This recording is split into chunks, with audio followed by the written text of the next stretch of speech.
Hello बच्चों, चलिए प्रश्न को देखते हैं। कह रहा है कि एक एपी में 50 पद हैं, जिसका तीसरा पद 12 है और अंतिम पद 106 है। तो इसका 29वां पद ज्ञात कीजिए।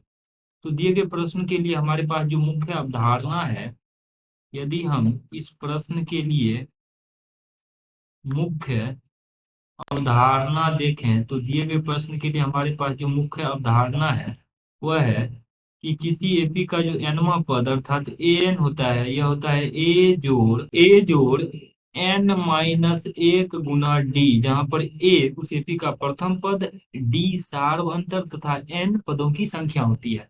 अब देखिए, इसमें कह रहा है कि उस एपी का तीसरा पद 12 है, तो यानी ए तीन जो है 12 दिया गया है, तो ए तीन आ जाएगा ए जोड़ तीन माइनस एक अर्थात 2D बराबर 12।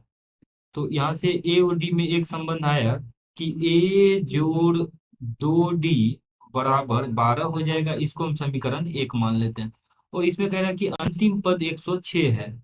तो अंतिम पद 106 है अर्थात जो nवां पद है, इसमें पदों की संख्या 50 है, तो अंतिम पद 50वां पद हो जाएगा। तो ए एन यहाँ पे अगर हम A50 लिखें तो यहाँ पर ये हमारे पास A50 अंतिम पद हो जाएगा, और अंतिम पद दिया गया है यहाँ 106 के बराबर। अब इसमें सूत्र लगाते हैं। A50 के लिए दिया आ जाएगा ए जोड़ 50 - 1, 50 - 1 गुना डी।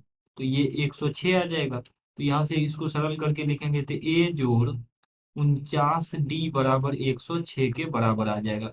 इसको हम समीकरण दो मान लेते हैं।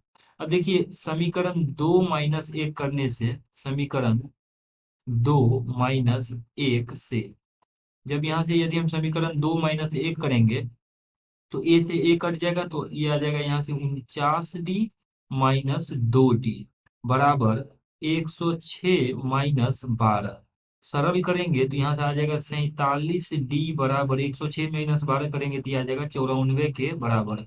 तो यहाँ से हमारे पास डी का मान आ जाएगा 94/47 बराबर, ये आ जाएगा 2 के बराबर। तो हम देख सकते हैं हम कि ए डी जो है अर्थात सार्व अंतर वो 2 आ रहा है। अब समीकरण एक में यदि हम समीकरण एक में डी का मान रख देते हैं, तो समीकरण एक में जब डी का मान रखेंगे तो ए जोड़ 2D, तो ए जोड़ 2 गुना डी, तो 2 दूनी 4 बराबर दिया गया है यहाँ पर 12। तो ए जो और 4 बराबर 12 हो जाएगा। तो यहाँ से अगर देखें तो ए बराबर 12 - 4 बराबर 8। तो इस प्रकार से ए का जो मान है वो 8 के बराबर आ रहा है। तो यहाँ से हम हमारे पास प्रथम पद अर्थात A8 आ रहा है और सारबंतर D2 आ रहा है। प्रश्न में हमसे पूछा गया कि इसका 29वां पद क्या होगा, तो इसीलिए A29 जो है वो आ जाएगा ए जोड़ 29 - 1 गुना डी, सूत्र के अनुसार। तो यहाँ से आप कह सकते हैं कि इसका जो मान है, ए का मान तो 8 रख देते हैं, जो 29 - 1 तो 28, और गुना डी सारबंतर D2 है। सरल करेंगे तो A29 का मान आ जाएगा 8 जोड़ 28 गुना 2, तो ये आ जाएगा 56। तो इसको जोड़ेंगे तो 64 के बराबर आ जाएगा। अब देखिए, इस प्रकार से हम कह सकते हैं कि एपी का जो 29वां पद अर्थात A29 है वो 64 के बराबर आ रहा है। और यही दिए गए प्रश्न में हमें निकालना था। आशा करते हैं कि इस प्रश्न का हल आपको समझ में आया होगा। धन्यवाद।